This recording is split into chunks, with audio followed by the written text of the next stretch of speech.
Olá, gente, bom dia, boa tarde, boa noite.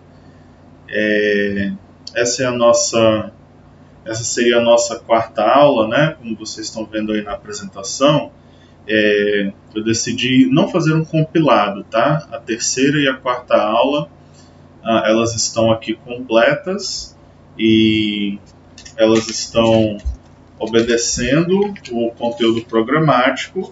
Novamente eu peço desculpas a vocês pelo imprevisto de hoje, da terceira aula. De qualquer forma, eu estou gravando a terceira aula no dia 19 de julho e, consequentemente, já estou gravando a quarta aula, porque os assuntos, os temas fazem parte da mesma unidade. Então, se vocês forem conferir o plano de ensino, vocês perceberão que a terceira e a quarta aula elas estão condizentes com o cronograma. Tudo bem? Então, gente, essa aula é oferecida pelo I7 UFAM, a disciplina Português Instrumental, ITA 201 Português Instrumental, para os cursos de licenciatura em Física e Matemática. Ok? Então hoje nós vamos falar sobre os fatores pragmáticos de textualidade, que são intencionalidade, aceitabilidade, situacionalidade, informatividade e intertextualidade. Ok? Fator linguístico de textualidade e coerência, eu prefiro deixar para a aula seguinte, para a quinta aula, porque aí eu consigo explicar a coerência e talvez a coesão do texto, tá bom? Então, desconsiderem esse pequeno detalhe que está no título da aula. Por favor, tenham em mãos ou perto de vocês o nosso livro-texto, tá bom? As informações contidas no slide, elas estão resumidas. Eu fiz recortes do que está mais detalhado aqui no livro-texto. Portanto, tenham eles em mãos. Vocês podem ir para a página. Vocês podem ir para a página 8, o subtópico, o subcapítulo 1.3, para nós podermos discutir aí, para a gente poder dar início aos fatores pragmáticos de textualidade. No entanto, antes de nós sabermos esses fatores pragmáticos, é preciso entender o conceito de textualidade. Então, se vocês forem lá no livrinho de vocês, no livro-texto de vocês, vocês vão perceber que eu busquei um APUD. O que é um APUD? É a citação da citação. Eu fui no Bouwgraan e no Dressler, são dois teóricos da linguística textual holandeses. Infelizmente, eu não tenho acesso a essa obra deles, que fala exatamente da textualidade.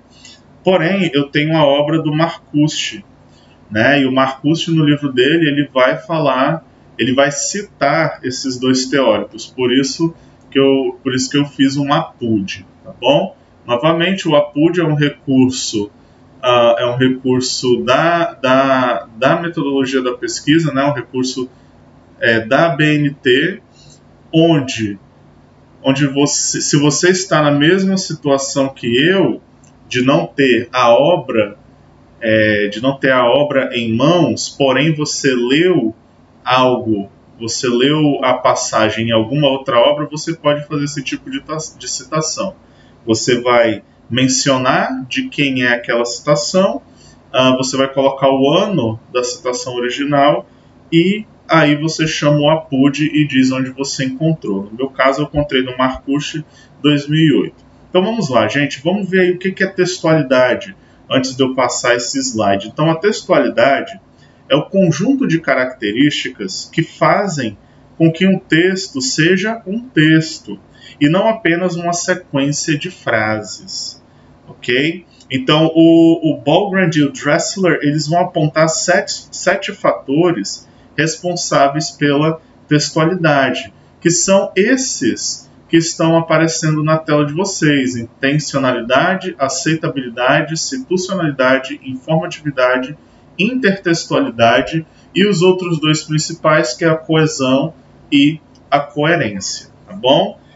Nós, enquanto escritores, leitores e escritores da língua portuguesa principalmente, a gente tem uma tendência de empecar na questão da coesão e da coerência. Por isso que eu quero deixar uma ou duas aulas pelo nosso plano aqui. Exatamente, nós teremos... a gente tem uma aula, por isso é uma aula de 4 horas. A gente tem uma aula para falar sobre coesão e coerência, né? Porque são os tópicos que vai de encontro ao objetivo geral dessa disciplina, que, além de ler, é fazê-los escrever principalmente. Os outros 5 fatores da textualidade, eles estão mais relacionados com a leitura e a interpretação dos mais diversos gêneros textuais, tá bom? Então, no livro texto de vocês, na página 9, o Marcucci 2008, na página 96 do livro, conforme a citação, ele vai fazer um esquema desses fatores de textualidade, né? Ele tenta, de uma forma um tanto quanto confusa, que eu não estou criticando, mas qualquer leitor que pega esse gráfico, talvez ele sinta uma certa dificuldade, mas aí ele tenta esboçar os elementos de comunicação.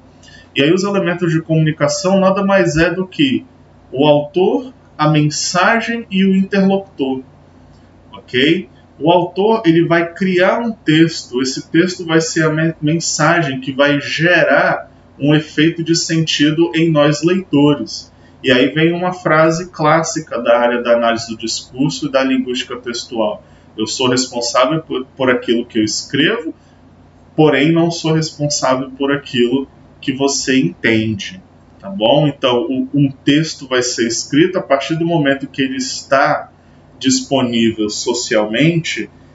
As interpretações, os efeitos de sentidos que são gerados serão os mais diferentes e diversificados possíveis, tá bom? Então, basicamente, ele tenta fazer esse esquema. Vocês percebam aí, textualização, autor, texto, leitor. Aí, o texto que vem esse processo e produto. Configuração linguística, aí vem contextualidade, coesão, coerência. Do outro lado, situação comunicativa, a contextualidade, e aí todos esses outros: aceitabilidade, informatividade, situacionalidade, intertextualidade e intencionalidade. Esse esquema, ele está...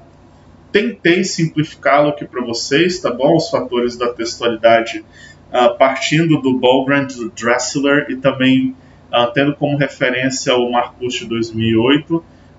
Material conceitual e linguístico. Nós temos aí a coesão e a coerência. Fatores pragmáticos envolvidos no processo comunicativo. Aí nós temos os outros cinco fatores. O que são fatores pragmáticos, né? São aqueles fatores que vão te fazer refletir em cima da mensagem criada por um autor. E aí vocês devem recordar, vocês devem ter em mente que existem 3 tipos de linguagem, não apenas na língua portuguesa, mas acredito que nas línguas ocidentais. E aí nós vamos ter a linguagem escrita, a linguagem verbal e a linguagem mista, que vai envolver a escrita e a não verbal, tá bom? Aí a forma como nós vamos analisar essa mensagem deixada por um autor vai depender desses 5 fatores aqui, ok? Isso daí é o pragmatismo. Enquanto que o material utilizado para criar a mensagem, ele vai girar em torno da coesão e da coerência. Com certeza vocês já devem ter escutado falar alguém pegar o texto de vocês, principalmente o professor de língua portuguesa, e o cara falar: o seu texto não está coeso, o seu texto não está coerente. Porém, nunca ninguém explicou, né, o que é isso, coesão e coerência. Portanto, não se desesperem, teremos uma aula específica sobre isso e produção prática, que é o mais importante. Tá? Prosseguindo aí, gente, nós vamos ver cada um desses fatores textuais hoje, tá? Como eu mencionei. Vocês sigam a leitura, estamos agora na página 9, vamos passar aqui para a intencionalidade. Como eu falei para vocês, aqui no slide eu tenho apenas o que eu considerei importante, mas sintético para o melhor entendimento de vocês. Então, o que é a intencionalidade dentro da interpretação textual? Então, ela refere-se a... Desculpa, eu preciso introduzir a Ignor Koch. A Ignor Koch, ela é professora, pesquisadora na Universidade de São Paulo, se não me falha a memória. Depois vocês deem uma pesquisada aí. O interessante, gente, é que a mulher, ela é a principal referência da linguística textual no Brasil, porém a nacionalidade dela é alemã, certo? Então ela sai da Alemanha, vem para cá para o Brasil, ela tem a formação dela feita toda aqui no Brasil também, e a mulher estuda a nossa língua, e ela estuda com uma maestria ímpar, tá bom? Quando formos estudar coesão e coerência, os principais textos que nós vamos ler, ou as principais citações que vocês vão ver, serão exatamente dela, da Koch, tá bom? Então, introduzindo a teórica, ela vai falar que a intencionalidade refere-se aos diversos modos como os sujeitos usam os textos para perseguir e realizar suas intenções comunicativas, mobilizando, para tanto, os recursos adequados à concretização dos objetivos visados. Okay? Existe uma outra ramificação dentro das teorias linguísticas que se chama sociolinguística.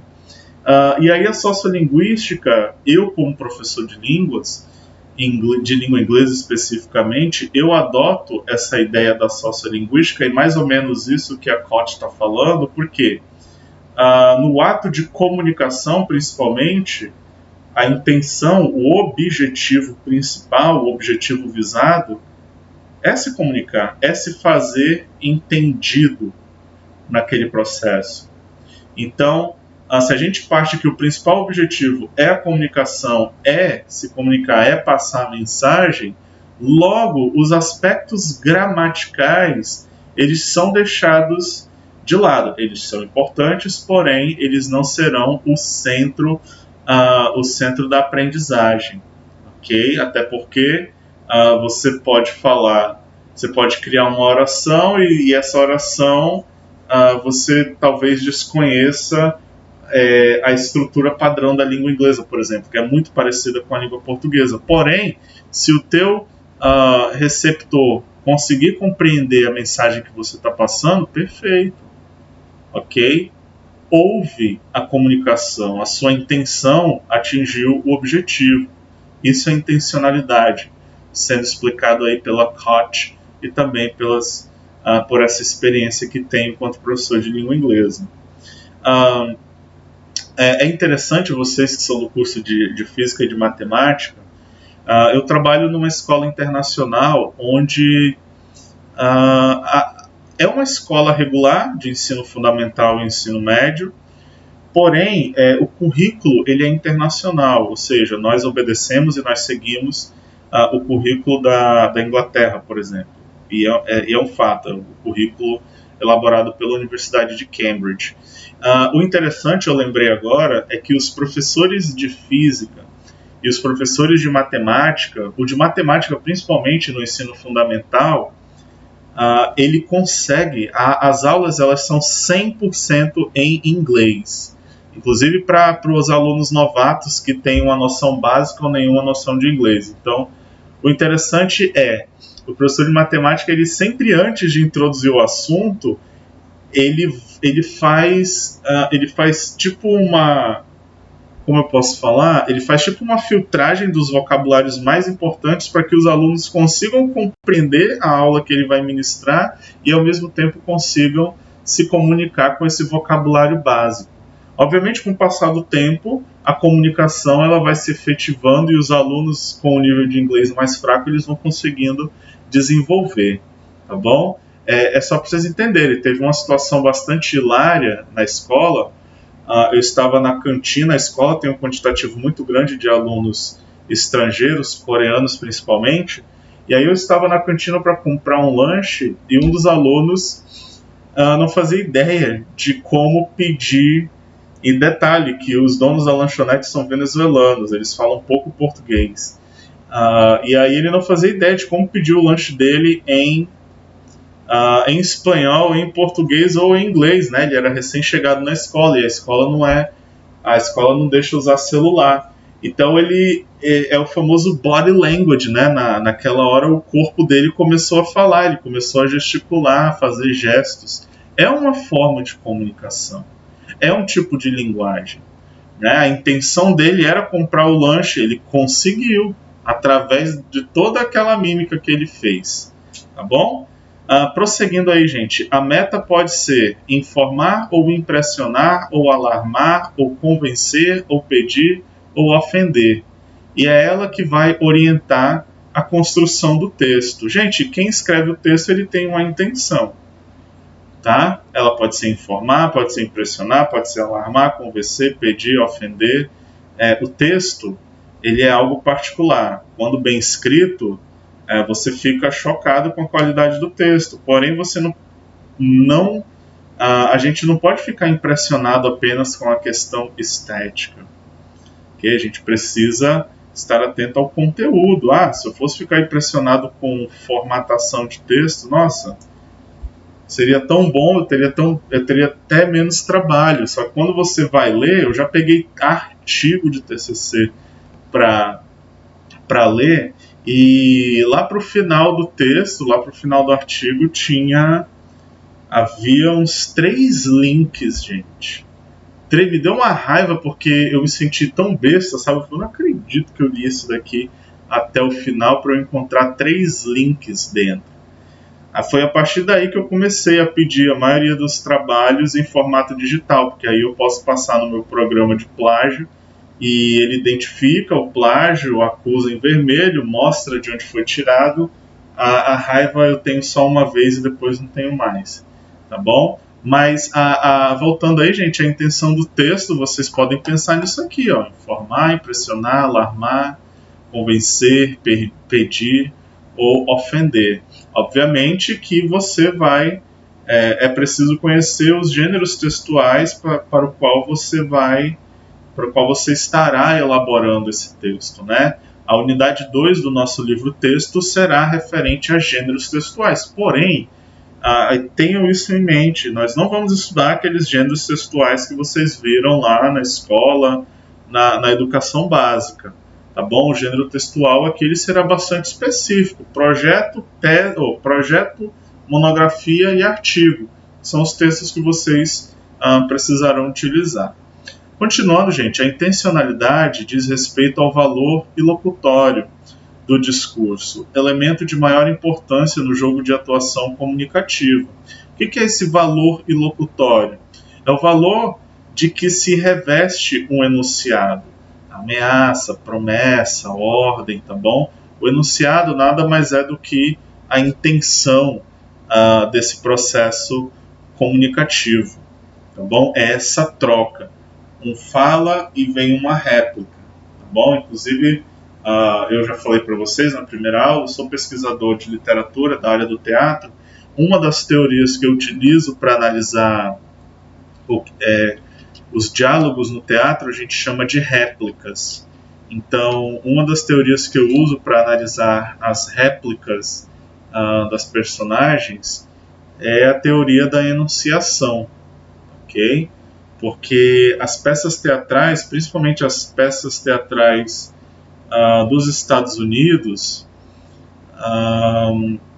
por trás daquelas réplicas sempre tem algo não dito, ok? Algo não explícito, né? E aí a teoria da enunciação, assim como esses fatores de textualidade, eles contribuem de forma significativa para o entendimento disso que não está explícito nas entrelinhas, ok?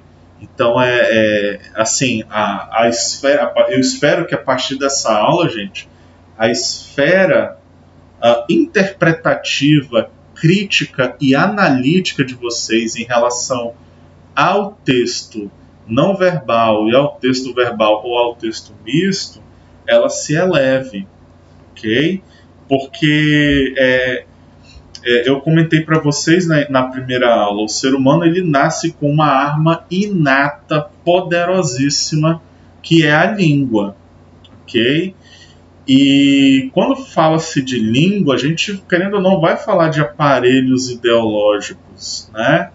E aí os grandes ditadores da história, eles conseguiram controlar, manipular massas e multidões utilizando esses fatores de textualidade. Utilizando a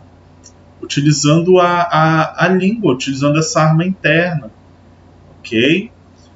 A partir do momento que você tem acesso a isso que eu estou mostrando para vocês, a esses fatores da textualidade aqui no nosso caso, você já consegue questionar, ok? A pessoa vai falar uma coisa e se aquilo não dialoga com a tua história de vida, com as tuas crenças, e aí a coisa que eu falei, a questão da linguagem, ela vai englobar tantos outros temas, você consegue questionar, você consegue ser não manipulado facilmente, ok? Você começa a ficar com o pé atrás e fala, mas isso não é desse jeito. Você consegue perceber, vislumbrar e até mesmo entender uma mera imagem que aparentemente pode ser muito, muito simples, porém aquela imagem ela está dizendo alguma coisa. Tá bom? Eu trouxe alguns exemplos para vocês verem. Claro que a minha intenção não é polemizar no sentido da política, mas sim para vocês entenderem como que isso está aplicado nas propagandas, gente.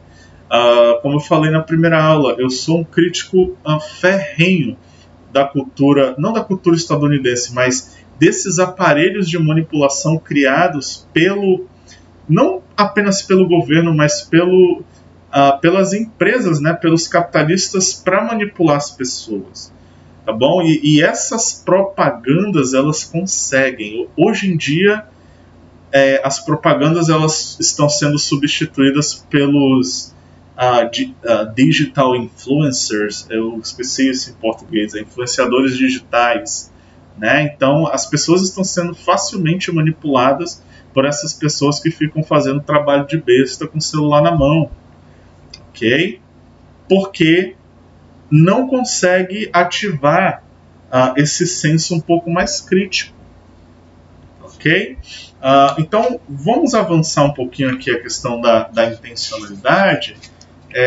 Esse mesmo exemplo ele está na página 10 do livro Texto de Vocês, é do site Sensacionalista. Então vamos ver esse primeiro exemplo aí. Vamos analisar a matéria primeiro, né? O Sensacionalista. O Sensacionalista é um website que vai procurar abrir os olhos da pessoa. Eu achei até interessante a imagem da manchete, porque é o que eles fazem, né? Eles vão sempre, se sai uma nota ridícula, eles sempre vão querer mostrar o lado oposto. Então vai falar aí, 100% dos comentários que se dizem sem comentários já são comentários. Eu adoro essas coisas. Então, olha só, má notícia para quem gosta de escrever sem comentário toda vez que vê alguma coisa ruim no Facebook. O Instituto Search publicou hoje um levantamento que acaba com a motivação deste comentário. De acordo com a análise, ao escrever sem comentário, o usuário já está, de fato, comentando né? Essa conduta deriva da frase só te digo uma coisa, nem te digo nada, e falo mais, só falo isso. Na semana que vem, os pesquisadores vão tentar descobrir se escrever nem falo nada significa que a pessoa já falou efetivamente. Ok? É engraçado porque esse comentário aí, sem comentários, ele tem uma intencionalidade. Né? Dependendo da situação, você escreve sem comentários, né? No sentido de que você achou, você não achou legal, como é que se fala? Você achou zoado que alguma postagem ou alguma coisa que alguém fez referência perto de você e você dá aquela olhada, sem comentários, né? Porém, por trás desses sem comentários, como fala a reportagem, o artigo, já é um comentário e há uma intenção por trás desse sem comentários, tá bom? Vamos lá, prosseguindo aí o segundo exemplo, aí a gente tem essa imagem, eu não lembro, foi nos Jogos Olímpicos de Atenas, eu não vou lembrar o ano. Esse corredor brasileiro, gente, acreditem, ele ia ganhar a medalha de ouro para o Brasil. E aí, quando ele já estava chegando, né, já estava na reta final da maratona, esse cidadão aí, todo fantasiado, simplesmente se enfiou no meio da corrida, no meio da rua e atrapalhou o brasileiro. Eu confesso que eu esqueci o nome dele, tá bom? Mas dando esse contexto para vocês, vamos ver o que esse meme aí fala, né? Olá, o senhor já possui o nosso cartão SEI. É muito engraçado. Acontece isso, né? A gente tá... eu já andei algumas vezes pelo centro de Manaus e quando eu vou ao centro, eu já sei exatamente a loja que eu vou e o que eu vou comprar, porque, na verdade, em qualquer lugar eu sou assim. Eu não gosto de ficar perdendo tempo fora de casa. Eu não curto sair, de fato. Principalmente quando eu vou ao centro de Manaus, que é a muvuca. E às vezes você está andando na pressa e do nada alguém te para. Olá, você já possui o nosso cartão CA? Na calçada mesmo, então na rua. Você não precisa nem entrar na loja. Né? Claro que eu não faço essa cara de desespero aí, né? Eu só, não, obrigado, e baixo a cabeça e sigo o meu caminho, ok? Aí é mais uma... Aqui tá mais para uma sátira, né, gente? Engraçado. Continuando agora, galera, vamos para o segundo fator de textualidade, que é a aceitabilidade, tá bom? Espero que tenha ficado claro a parte de intencionalidade. Vamos partir agora para aceitabilidade, né? Não é todo texto que será compreendido e muito menos aceito, tá bom? Eu estou ministrando a disciplina para o curso de engenharia de produção e nós falamos recentemente sobre produção textual também, né? E eu comentei com eles que os textos são criados e eles serão criticados a partir do momento que ele está exposto, principalmente na academia.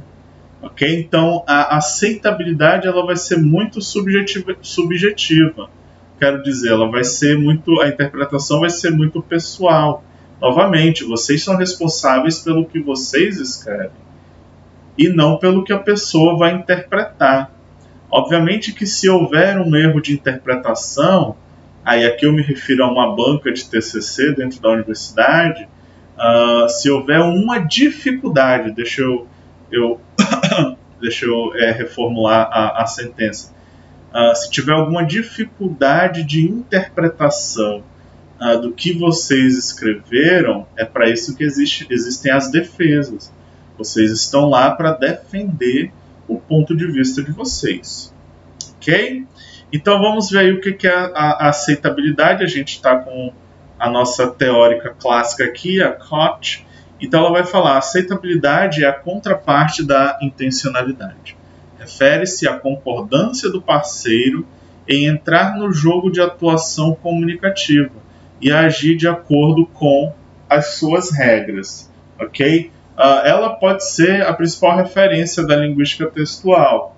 Porém, o processo de comunicação, autor, mensagem, receptor, a partir do momento que sai aqui do autor a mensagem e chega no nosso receptor, no nosso destinatário,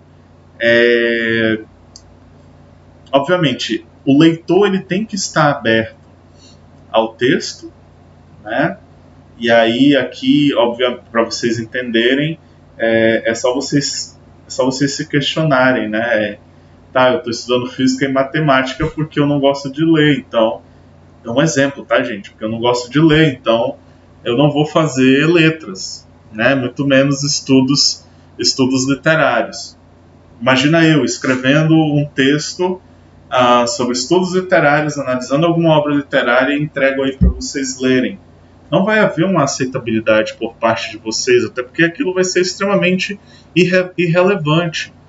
Okay? Assim como, aí nem tanto para vocês, é mais para as outras disciplinas que eu ministro, até porque eu gosto do português instrumental, mas, por exemplo, metodologia da pesquisa nos cursos aí de engenharia, para mim é extremamente complicado ler, porque tem umas coisas que eu não entendo. Né? Eu vou atrás, pesquiso, então um texto que eu poderia ler em 1, 2 horas, eu levo mais tempo, porque eu preciso pesquisar, eu preciso compreender o que está ali. Então, para mim, não tem essa aceitabilidade. Né? Foi escrito, tem a mensagem, porém chegou na pessoa errada. Obviamente que há as pessoas certas para esse texto, eu que estou lá de curiosidade. Tá bom? Prosseguindo aí, vamos ver o primeiro exemplo retirado desse website aí. O cartaz, tá, vamos analisar aqui então o cartaz, né? Esqueci o não em casa. Viva Redondo. Eu realmente não sei identificar que tipo de propaganda é essa. Mas enfim, vamos lá. Aí vocês vamos ver se dá para entender, né? O cartaz pertence à campanha Viva Redondo e trazia outras frases como topo antes de saber a pergunta e tô na sua mesmo sem saber qual é a sua, espalhadas em pontos de ônibus. Eu particularmente, antes de preparar essa aula para vocês, antes de preparar o material, né, até mesmo o nosso livro-texto, quando eu vi isso aqui eu não entendi. Eu vi no livro da Koch, eu falei, vou colocar lá para os meninos e aí depois eu dou uma estudada.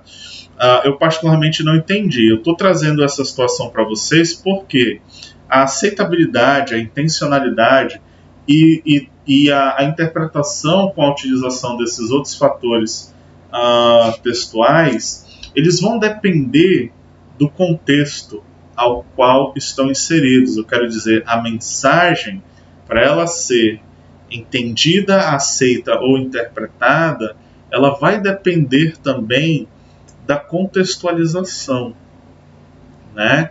E aí eu lembrei agora, vendo esse símbolo aí, essa seta para baixo, que isso daqui é uma propaganda de uma cerveja, que eu nem sei se existe ainda, né? Eu não tomo cerveja, então eu não tenho como falar para vocês, mas a primeira vez que eu li isso aqui, para mim não fazia o menor sentido. Esqueci o não em casa.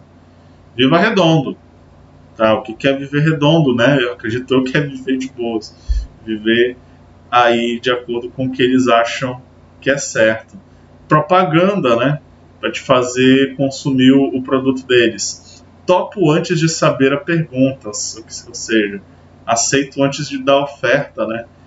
Tô na sua mesmo sem saber qual é a sua. Tá, isso aqui eu realmente não vou entender porque eu não sei o contexto dessa propaganda. Se alguém souber, deixa um comentário aí, ou então faz uma pesquisa e a gente pode comentar para a próxima aula, tá bom? Na verdade, aqui no livro-texto de vocês tem uma análise. Vamos ver o que está escrito aí. Ó. O primeiro cartaz, que é esse que está na tela, que vemos com o slogan Esqueci o não em casa, gerou uma grande polêmica nas redes sociais. O O cartaz pertence à campanha Viva Redondo e trazia outras frases como topo antes de saber a pergunta e tô na sua mesmo sem saber qual é a sua, espalhadas em pontos de ônibus. Olha, gente, eu andei muito de ônibus na minha vida, eu realmente não lembro disso. Mas enfim, vários internautas acusaram a campanha de irresponsável, dizendo que elas traduzem uma ideia de que as mulheres estão disponíveis no carnaval e que incentivariam o assédio. De fato, se eu tivesse que analisar esse cartaz aqui, eu realmente não saberia como, porque é uma propaganda do período de carnaval que ainda envolvia a vulnerabilidade, ainda envolvia, né, as mulheres. Dá a entender de que as mulheres são fáceis, é só chegar e pronto. Após uma série de reclamações, a empresa resolveu substituir a campanha Viva Redondo, que ganhou o slogan "Neste Carnaval, respeite". O famoso vai que cola, né? Não colou, então eles tiveram que mudar, caso contrário, eles sofreriam as consequências financeiras. Então, os novos cartazes dizem: não deu jogo, tire o time de campo. Tomou bota, vai atrás do trio. E quando não quer, o outro vai dançar. Bom, eu realmente não sei se as pessoas respeitaram ou se respeitam isso. Enfim, novamente, quem tiver algum comentário para fazer em relação a este exemplo específico, por favor, comentem aí, tá? Vamos prosseguir aqui para o segundo exemplo. O segundo exemplo aqui.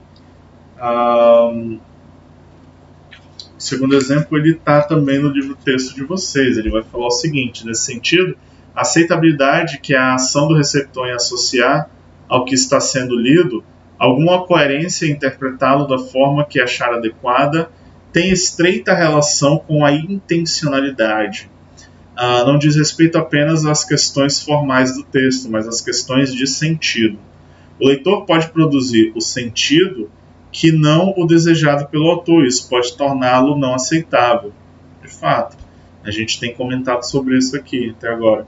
No caso da campanha da escola, não houve aceitabilidade, uma vez que o texto, ao gerar sentido ambíguo, não foi compreendido como seus autores pretendiam.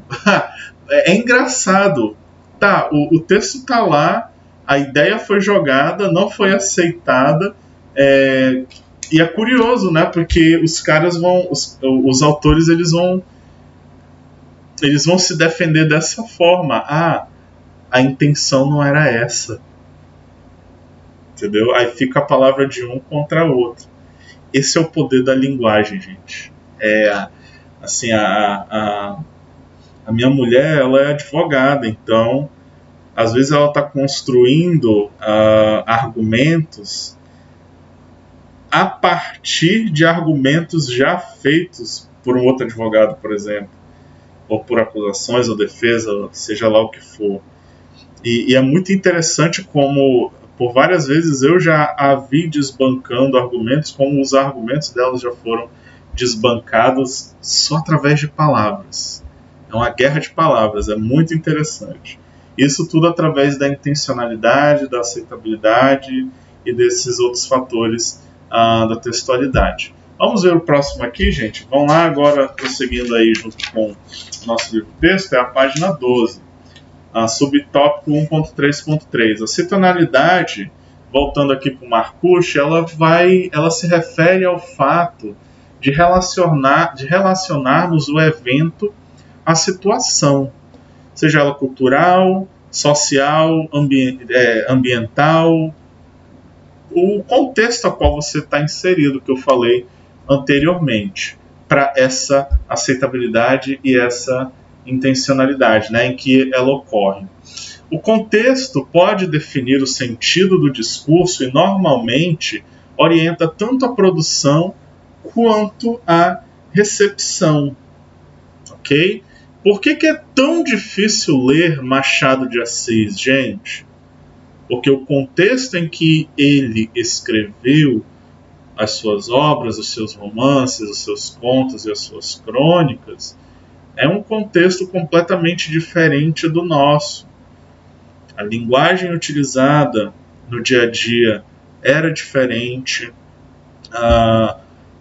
os problemas que ele trazia para as obras, alguns ainda são atuais, outros morreram no tempo mesmo, tá bom? Então, a recepção do leitor, não é moderno a palavra apropriada, mas a recepção do leitor contemporâneo desses textos mais clássicos tendem a gerar uma certa repulsa pelo não entendimento, ok? Mas a contextualização a qual foi escrito, pensado, intencionado para aceitação, foram diferentes, ok? Inclusive teve um período aí que acho que foi a editora Saraiva, se não me falha a memória, eles estavam com um projeto bastante interessante de viabilizar os textos clássicos da literatura brasileira, principalmente, através de uma linguagem mais acessível, né? É bastante interessante. Isso já acontece em língua inglesa. Existem textos clássicos também que são extremamente difíceis de serem lidos pelo fato do inglês ser antigo, né? E vocês percebem que eu estou falando da língua e a língua ela não é estática.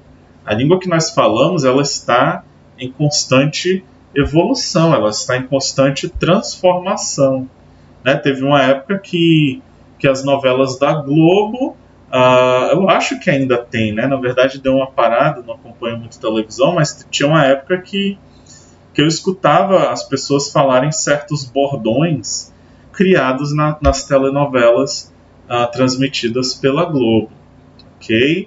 A questão do inglês é interessante, eles falam que são textos traduzidos, é interessante, é traduzido de um Old English, que a gente chama, de um inglês antigo, para o inglês mais contemporâneo. Então, na língua portuguesa, tentaram fazer a mesma coisa, principalmente com os textos do Machado de Assis. Eu acredito que, para ler Machado de Assis, o leitor precisa de mais maturidade. Não é questão da dificuldade de palavras, é questão de amadurecimento mesmo, né? O Machado de Assis não escreveu para criança, muito menos para adolescente, né? Então, conforme a vida vai te lapidando, você consegue fazer associações, né? Mas voltemos aqui à aula de literatura, continuando aí no terceiro tópico.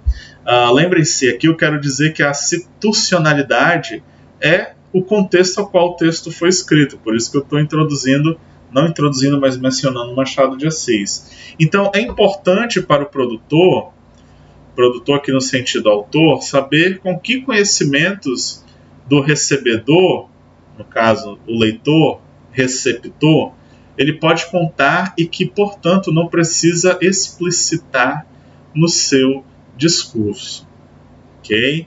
O contexto ele vai te ajudar ele vai ativar alguma coisa no seu cérebro. Eu não estudei psicolinguística, muito menos psicologia, apesar de ler bastante e me interessar pelo assunto, porém a mensagem, quando ela está dentro de um contexto, ela vai ficar mais... a compreensão será mais eficaz, né? E aqui eu vou dar outro exemplo das minhas experiências como professor de línguas. É muito mais tranquilo e muito mais fácil ensinar língua inglesa quando você contextualiza uma situação do que você ficar ensinando vocabulários isolados.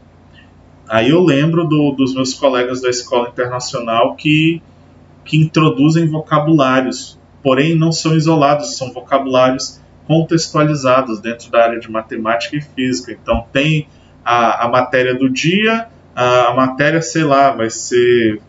lá no ensino médio os meninos já estudam álgebra, né? Eu realmente não sei.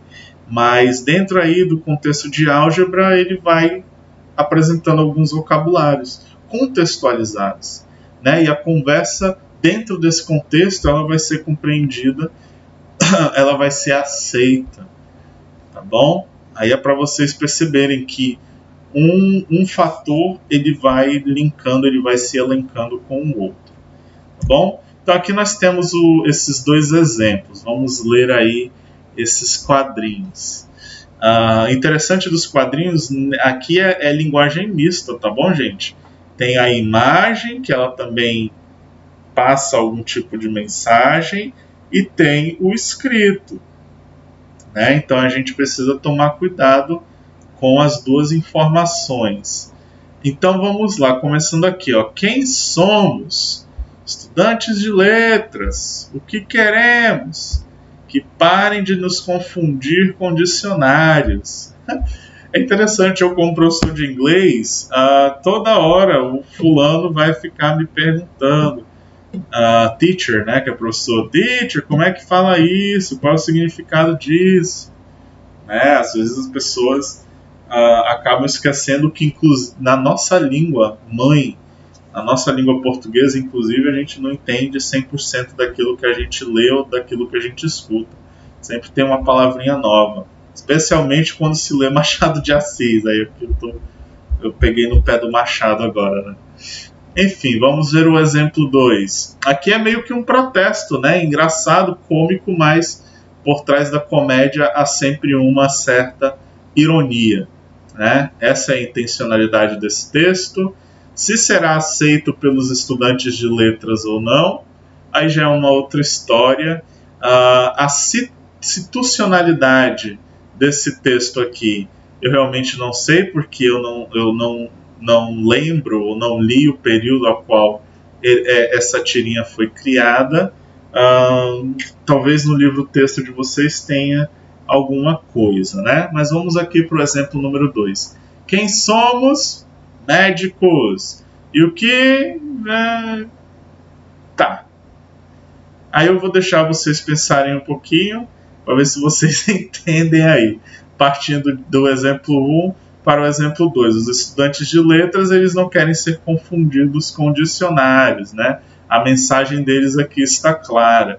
Enquanto que o grupo 2 é um grupo de médicos, e aí no final a gente não consegue entender nada. Até porque o médico, quando escreve a receita, ele faz isso de propósito. Ele faz com que nós, enquanto pacientes, e até mesmo o coitado do farmacêutico, não consiga entender o que ele está escrevendo, né? Inclusive, recentemente eu fui a uma farmácia comprar uma medicação e nem eu não entendi, o cara lá não entendeu, eu tive que voltar no médico. Foi muito hilário, porque o médico riu pra caramba, porque nem ele entendeu no final das contas e teve que refazer o processo para a gente tentar descobrir o que ele havia escrito e recomendado para eu tomar, tá bom? Mas esses são exemplos de situações. A gente consegue compreender o segundo exemplo pelo fato disso fazer parte do nosso contexto, enquanto pacientes e usuários do serviço de saúde, dos serviços de saúde. Ok? Espero que vocês tenham entendido a situacionalidade. Outro exemplo aí, viver. Viver não cabe no Lattes. Para quem não sabe, gente, Lattes, eu expliquei para vocês na primeira aula, né? Quando eu apresentei meu currículo, aquele currículo que eu apresentei para vocês se chama Currículo Lattes, é a plataforma Lattes dos pesquisadores. E eu comentei para vocês que o meu currículo estava desatualizado. Eu não vou mentir, às vezes eu tenho uma certa preguiça de preencher porque é muito chato, né? Mas eu tenho colegas que se respirou, tá lá no Lattes, né? Não pode fazer nada, coloca tudo no Lattes, ok? E aí vem essa pichação, viver não cabe no Lattes, né? Sua vida particular, sua vida pessoal, ela não vai entrar lá, apenas a profissional. Porque realmente, gente, existem pessoas que são loucas por isso daí. Eu entendo, né? Você querer mostrar seu perfil profissional e etc., mas não precisa inventar também, né? Teve essas situações aí nesse último governo, dos caras que eram mestres, doutores e não sei o que, quando na verdade nem tinham terminado. e estavam mentindo lá no Lattes, tá bom? Mas, como eu falei, não quero polemizar. Então, galera, essa é a primeira atividade, tá? Sintam-se à vontade para fazê-la no caderno de vocês, desde que seja com uma letra legível, ou então vocês podem fazer digitado mesmo, anexem. Se você fizer escrito no caderno ou numa folha à parte, além da letra estar legível, a foto também ela tem que estar em uma boa definição para eu poder ler. Para facilitar o trabalho do professor de vocês, e eu acho que até mesmo o de vocês, abram um documento Word. O próprio Google você consegue criar um documento de edição de textos, responde essas perguntinhas aí e devolve na atividade que eu vou criar lá, tá bom? Então, olha só, galera, a atividade é a seguinte: leia o texto e a partir do roteiro abaixo, que são essas 4 perguntinhas, faça sua própria análise à luz das definições que acabamos de estudar. Então, nós vimos 3 tipos de fatores textuais: intencionalidade, aceitabilidade e situacionalidade. Partindo desse tripé, vocês vão analisar essa imagem aí. Estou vendo uma luz no fim do túnel. Ela está aumentando. Aí o rapaz está com uma conta de luz na mão, caído, desesperado, quase tendo um infarto aí, com a mão no peito, no coração, não sei. Mas ele fala que está vendo uma luz no fim do túnel e ela está aumentando. Ok? Então, gente, partindo dessa leitura, respondam: qual o contexto situacional ou histórico que precisa ser acionado? Tá bom? Será que essa tirinha ela se encaixa no nosso contexto de junho, julho, agosto de 2021? O que vocês acham, né? Até porque já se ouve falar aí de bandeira vermelha nas contas de energia. Mas enfim, ou será que com certeza ela foi criada num contexto anterior? Aí vocês têm que fazer uma breve pesquisa para saber o contexto sócio-histórico e talvez ideológico. Tá bom? Porém, sempre quando formos trabalhar os efeitos de sentido de um texto, precisamos ter em mente esse tripé: contexto social, contexto sócio-histórico e ideológico. Tá bom? Você pensando nesse tripé aqui, gente, vocês só serão manipulados se vocês deixarem. Tá bom? Segunda questão: a expressão cotidiana que conhecemos, ver uma luz no fim do túnel, é explorada em quais sentidos, né? Aqui nessa tirinha, obviamente que o autor ele tá sendo irônico. É hilário, porque o cara tá numa situação ridícula. Até a mensagem também ela tem um tom de comédia, porém há uma ironia aí, né? Principalmente pela imagem da conta de luz. Obviamente que nós utilizamos essa expressão aí cotidiana: tô vendo a luz no fim do túnel, há uma luz no fim do túnel, em outros contextos, né? Que contextos são esses? Tudo bem? Terceira questão: qual a intencionalidade comunicativa do chargista? Okay? Qual o objetivo dele com essa charge que ele criou? Tá? E por último, há possibilidade de aceitabilidade dessa charge pelo leitor? Por quê? Né? Talvez o ministro de Minas e Energia ele não vai gostar dessa charge aí, né? Que está criticando o trabalho dele. Porém, eu acho que 90% dos brasileiros concordariam com isso daí, né? Com esse roubo que a gente sofre e ninguém faz nada. Tá bom? Então essa é uma das atividades que vocês precisam fazer e que precisa ser entregue. Vamos dar continuidade aí, gente. para o próximo fator de textualidade, que é a informatividade. Tá bom? A informatividade ela está lá na página 12.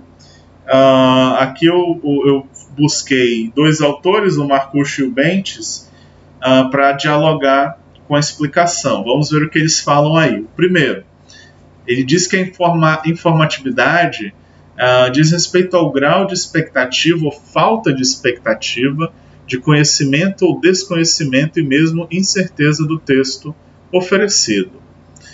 O Bentes ele vai falar que a informatividade é o arranjo das informações presentes no texto e que está condicionado pelas intenções do seu locutor, ou seja, do seu autor. E como estas intenções são reguladas pelo contexto situacional mais amplo de produção do texto. Então, a informatividade ela vai estar diretamente conectada com a questão da manipulação. Né? Os propagandistas vão fazer isso. Eu lembro que na Alemanha nazista, o Hitler ele tinha um ministério específico para questões de propaganda, para questões de informatividade. Ok? Porque essa palavra que eu vou falar para vocês, essa expressão que vem do inglês, ela está muito em alta, principalmente no nosso contexto sócio-histórico ideológico brasileiro, tá bom? Que são as fake news, né? Essas informações distorcidas. Porém, essas informações elas só conseguem sair, elas só conseguem ser publicadas por causa da ignorância da massa, né? Quem suporta um governo, quem suporta essas coisas ridículas que acontecem aí no dia a dia é a massa. E a massa ela é desinformada. Se ela é desinformada, qualquer locutor, qualquer autor que colocar uma mensagem, ainda mais quando ganha admiração deles, será tida como verdadeira. Tá? E aqui eu preciso me conter, porque senão eu vou falar, eu vou polemizar para outras coisas, e a intenção da aula não é essa, mas a minha intenção é fazê-los refletir, ok? Será que aquela informação que está vindo no meu grupo de WhatsApp, ela é verdadeira, gente? A gente não pode acreditar na primeira coisa que vê, ainda mais de fontes não confiáveis. Tá bom? O que está no Google não é 100% confiável. O que está no Google acadêmico, aí vocês podem confiar, porque são pesquisas científicas comprovadas, verificadas, retrucadas e etc. Agora, o que está no Google convencional, no Google normal, esqueçam isso aí, ou então vai atrás para saber se é verdade mesmo, porque hoje, com a internet, nós estamos vulneráveis a esses ataques, essas informações que vêm de todos os cantos. E aí nós precisamos filtrar aquilo em que queremos acreditar. Nossa, olha o que eu estou falando, mas é a verdade. Né? É muita informação ao mesmo tempo e eu já cheguei no momento que eu não sei mais no que eu acredito. Eu parei até de ver jornal, de acessar as minhas redes sociais, porque tá ficando um negócio tóxico, né? É uma guerra aí, de mídias, é uma guerra ideológica, são guerras políticas, onde a gente fica fazendo papel de besta. Vendo a bala indo, a bala voltando, a informação indo, a informação voltando, e você não sabe o que de fato está acontecendo. Então isso tem a ver com a informatividade. Como eu sou da literatura, caso vocês queiram e se interessem pela leitura, vocês podem ler uma obra chamada 1984, do George Orwell. Tem já na internet de graça, né? As obras dele ganharam domínio público nesse ano de 2021, e também a obra está de fácil acesso na Amazon. Na Amazon, comprem na Amazon. Não é propaganda, mas a Amazon tem umas promoções bem legais. E o termo Big Brother, que tem essa palhaçada aí na Globo, foi desenvolvido pelo George Orwell, né? O livro vai falar É uma sociedade totalitária, onde tudo é controlado, inclusive seus pensamentos e seus sentimentos. E a principal forma de manipulação do governo nesse romance, nessa ficção, é a manipulação de informações. Então existe um ministério lá específico que trabalha com manipulação de informações, com destruição de informações, né? A informação chega de um jeito para eles e eles passam para a população de outra, ok? Se isso acontece com a gente ou não, eu não vou entrar no mérito da discussão. Eu tenho minha opinião formada, mas vamos seguir em frente, que a gente precisa ver exemplos aí. Olha só essa... Acho que isso é um informativo, é um anúncio, uma propaganda. Tem ali embaixo Prefeitura de São Paulo, né? O que está escrito ali? São Paulo está embaixo d'água. A culpa não é da chuva, é de quem coloca lixo fora do lugar. Pense nisso, faça a coisa certa. Jogue lixo no lixo. Olha só que interessante, olha só que pesado ao mesmo tempo, né? Então vamos ver aqui, inscrição do anúncio, São Paulo está embaixo d'água, a culpa não é da chuva, é de quem coloca lixo fora do lugar, tá? Previsibilidade de informações dada pelo texto verbal, tá aqui o texto verbal, que busca causar impacto e conscientização pela linguagem não verbal. Essa informação aqui desse pôster criado pela Prefeitura de São Paulo poderia muito bem ser apenas isso aqui que está transcrito. Porém, talvez não gerasse o mesmo efeito de sentido que a imagem está gerando. Eu ainda estou achando essa imagem muito limpa, né? Até porque quando chove e as inundações são causadas por conta do lixo, a água não fica essa coisa limpinha, não. Obviamente que tem as enchentes, né, que tem os alagamentos, e com eles vem o lixo. Né? Aqui em Manaus mesmo tem uma região, acho que se chama São Jorge. Gente, quando chove ali, a água sobe, o lixo vem junto, e às vezes não passa carro na avenida porque alaga, é aquele desespero. Bom, mas a questão da situacionalidade, da informatividade, desculpa, é essa. Você pode passar a sua informação de forma sutil, né? Ou você pode ser mais direto ao ponto, como é essa mensagem aí da Prefeitura de São Paulo. Ok? Novamente, tudo isso vai da sua habilidade com o texto, tá bom? E também da situação, do contexto, né? Existem formas e formas de você passar a sua mensagem, tá? Se você está num ambiente acadêmico, intelectual, a sua mensagem será passada, por mais que a informação seja criticando, você precisa ser sutil. Você não vai criticar alguém de forma descarada, né? Até porque existe a ética no nosso meio de trabalho, ok? Agora, se você está na rede social, que é esse mundo sem lei aí, que as pessoas xingam mesmo, é um ambiente bem, a gente fala em inglês, é um ambiente bem trash, é bem lixaral mesmo, aí ali, não sei, é ambiente público, né? Você faz o que quer, é teu, tá bom? Mas no ambiente formal você tem que não manter as aparências, né? Mas estar de acordo, usar a linguagem de acordo com o ambiente, tá bom? Imagina, na colação de grau, você vai, o paraninfo da turma, ele bate na mesa, estamos aqui nesse lugar para colar grau, e sabe, todo maloqueirão? Não. A informação a ser passada, ela deve ser formal, obedecendo a situação, ok?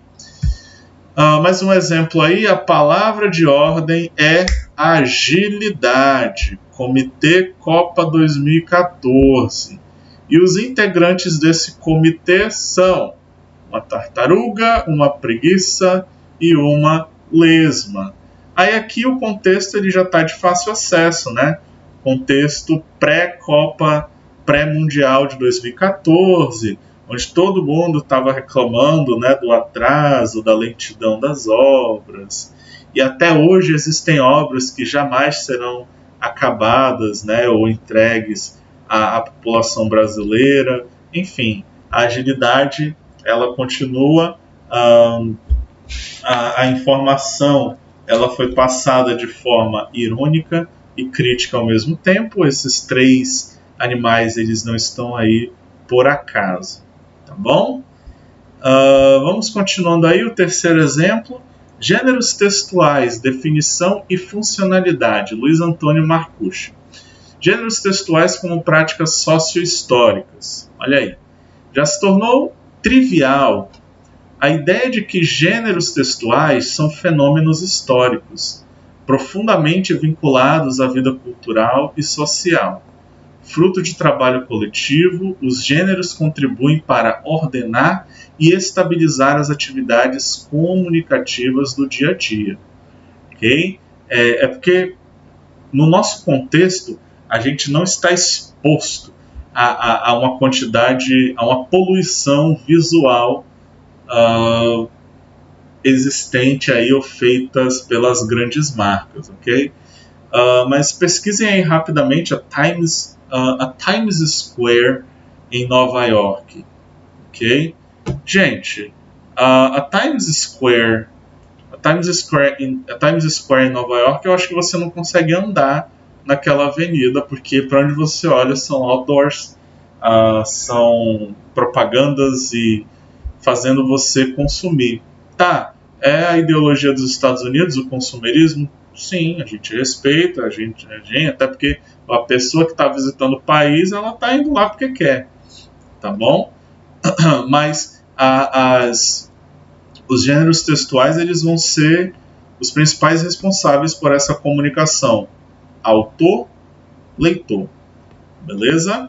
E agora existem os intermediários, né? Existe o autor da mensagem e aí essa mensagem ela está sendo intermediada por alguns digital influencers. De qualquer forma, vamos continuar aí, né? São entidades, sociodiscursivas e formas de ação social incontornáveis em qualquer situação comunicativa.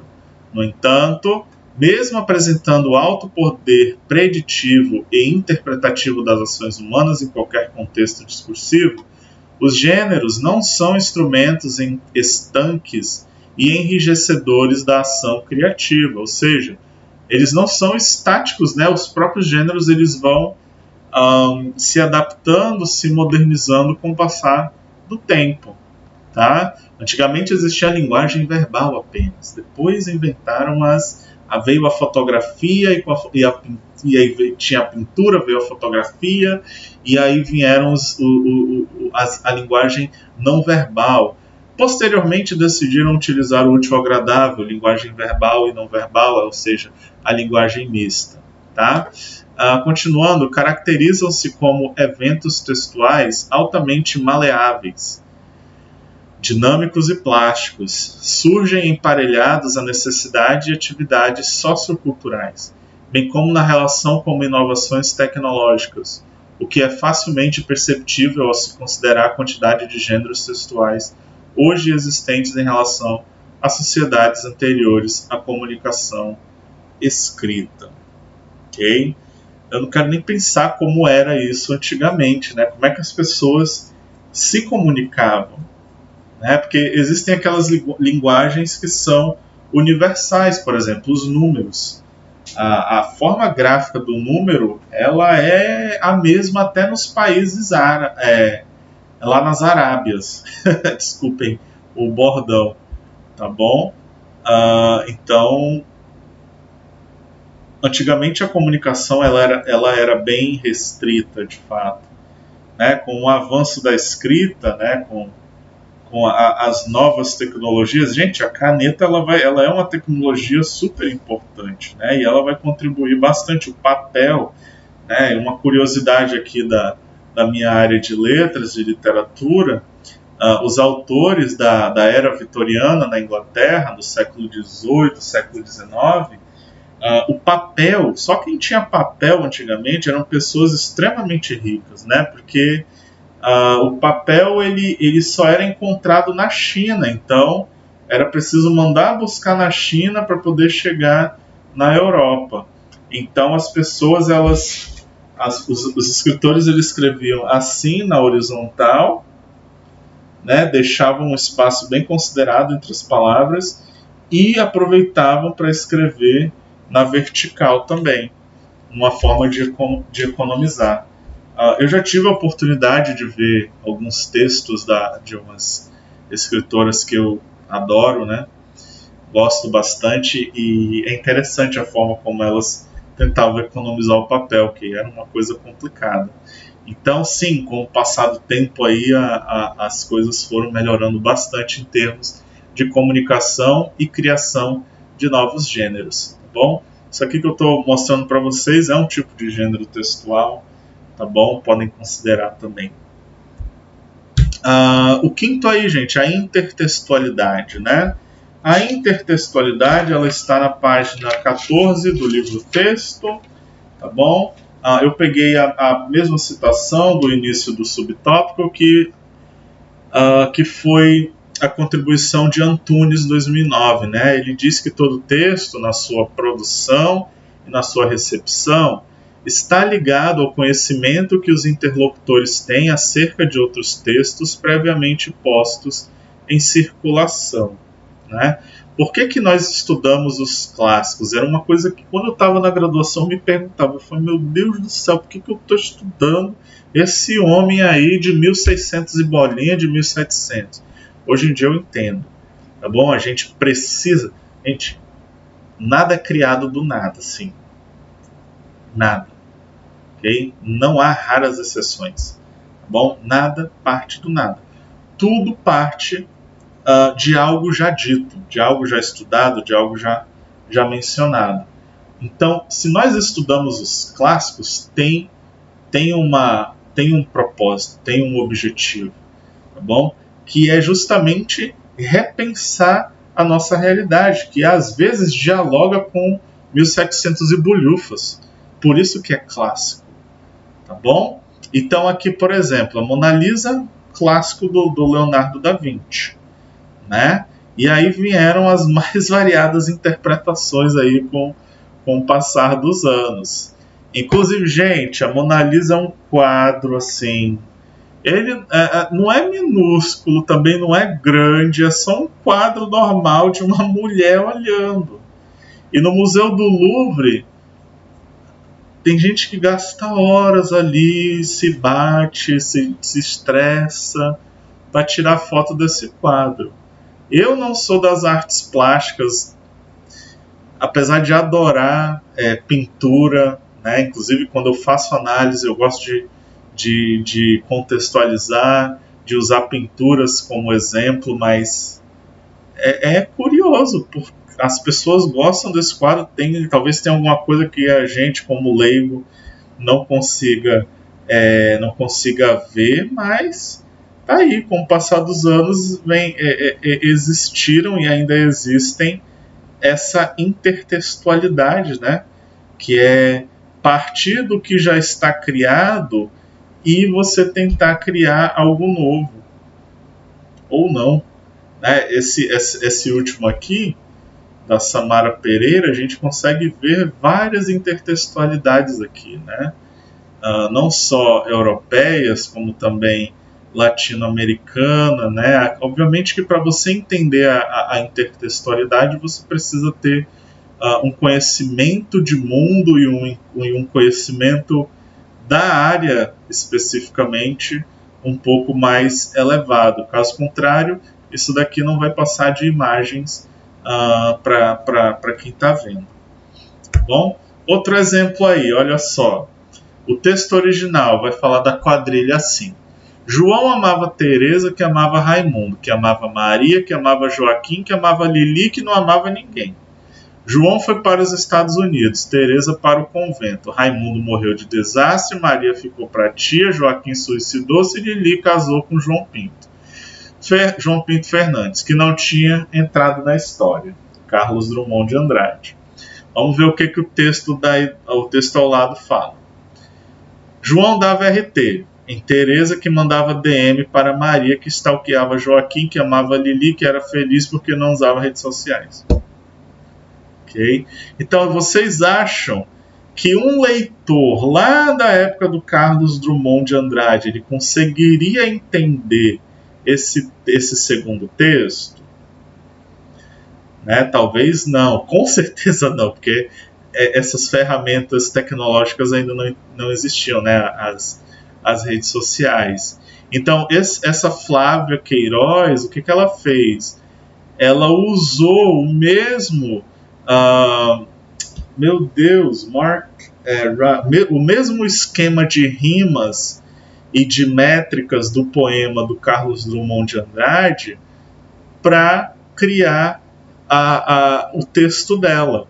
Isso é intertextualidade. Ela não está citando o Carlos Drummond de Andrade, ela está fazendo menção ao texto dele. Ok? Novamente, se não tivéssemos lido, por exemplo, imagina que tivéssemos apagado esse texto à quadrilha e tivéssemos lido diretamente o texto da Flávia. Né? Se não houvesse esse conhecimento de mundo, essa contextualização, né, talvez nem tanto a aceitabilidade, mas o entendimento da intertextualidade não seria concretizado. Ok? A gente só consegue perceber a intertextualidade porque nós lemos a inspiração da Flávia para o texto dela. Ok? Espero que tenha ficado claro aí a parte de intertextualidade. Vamos para mais um exemplo. Aqui nós temos o incrível Hulk, como a fera nasceu. Essa mão verde, né? Então, acho que todo mundo conhece o Hulk, né? Não é um monstro, mas uma experiência que deu errado no laboratório. Para quem gosta do universo Marvel, é bastante interessante. E aí essa Hortifruti, ela decide ir na onda do Hulk, né? E ela fala: a incrível rúcula. A Hortifruti apresenta a incrível rúcula. Na Hortifruti ela ganhou superpoderes. É muito apelativo, né? Por isso que eu estou fazendo essa cara. Mas as propagandas são isso, né? Até mesmo na literatura, gente. Às vezes eu compro livros que, no original, que em inglês, as editoras não fazem esse tipo de apelação que as editoras, que os publicitários brasileiros fazem. Né? Então eu tive que comprar um livro no texto original e uma tradução para eu fazer uma comparação, e a capa da versão traduzida para o português brasileiro era extremamente apelativa, era ridículo, porque criticava uma outra obra de uma outra editora para tentar se colocar no lugar de venda, né?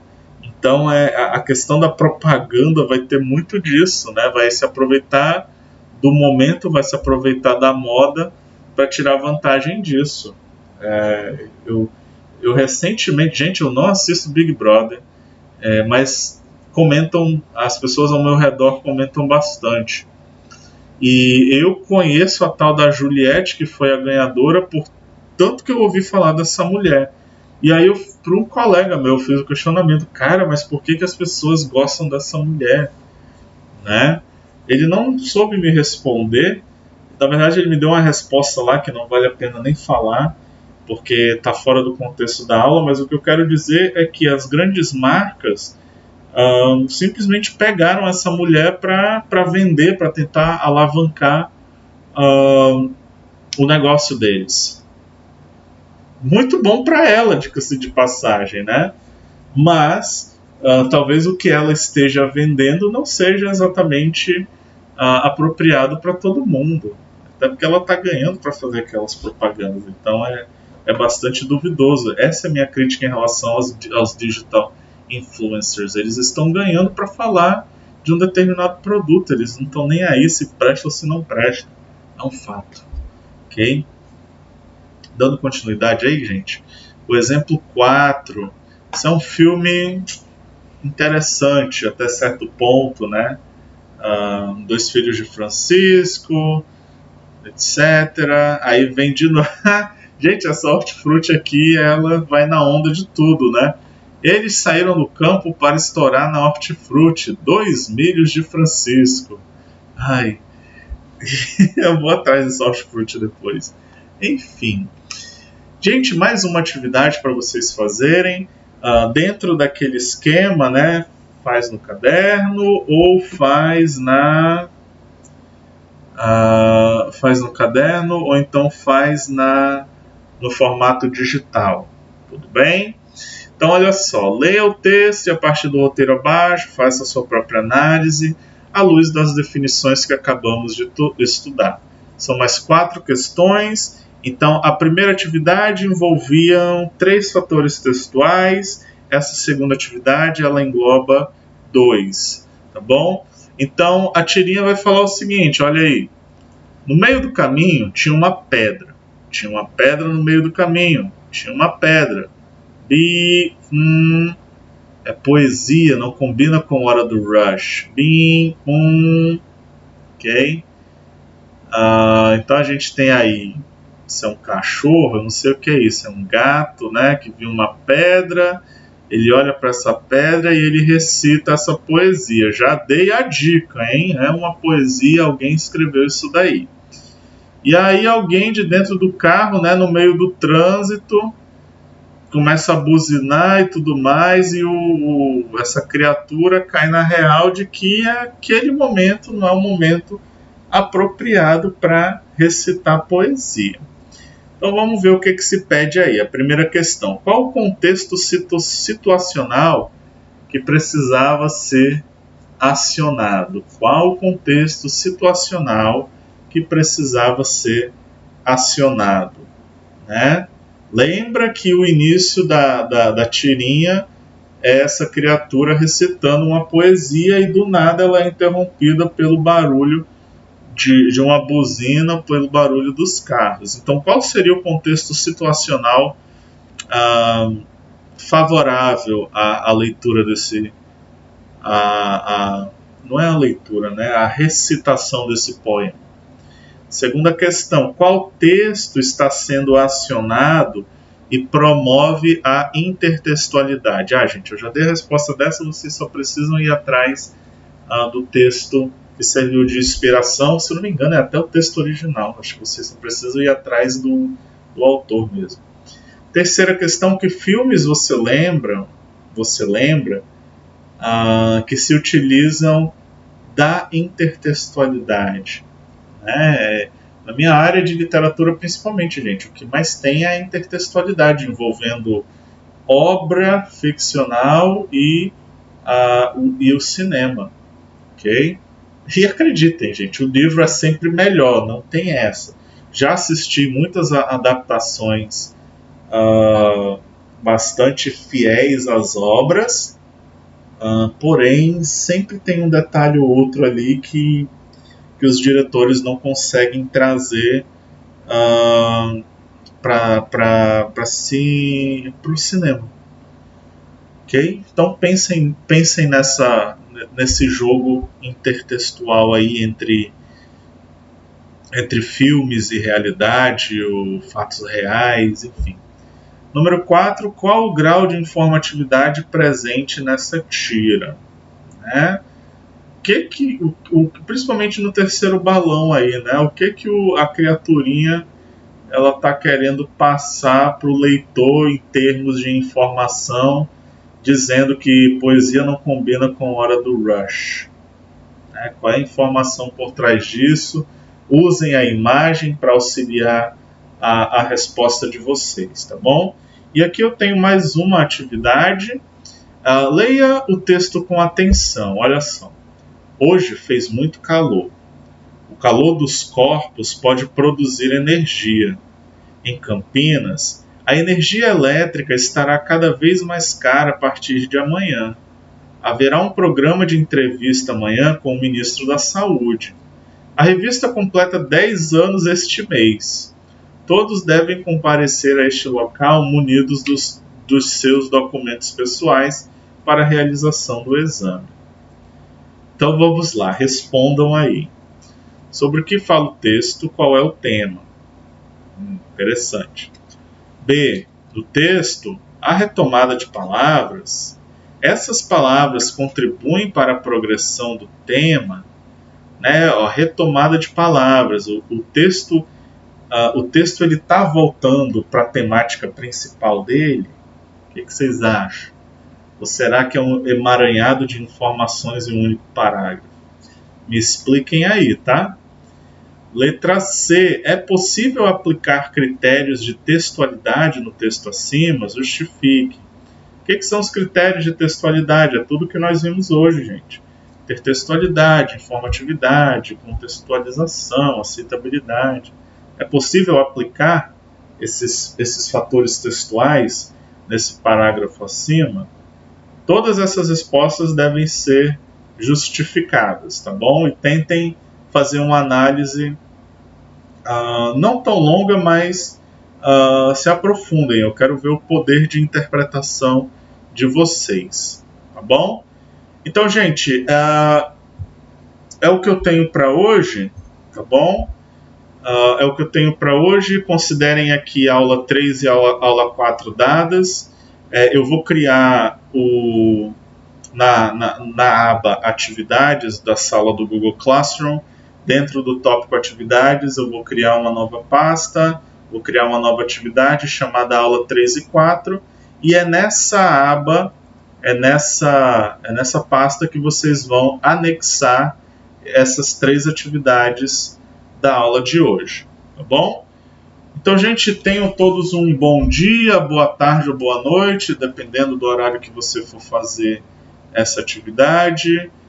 Entrem em contato com o professor, entrem em contato comigo em caso de dúvidas, deixem uma mensagem, no nosso grupo de WhatsApp, ou então no mural da nossa sala virtual no Google Classroom, e eu não vou mais segurá-los aqui.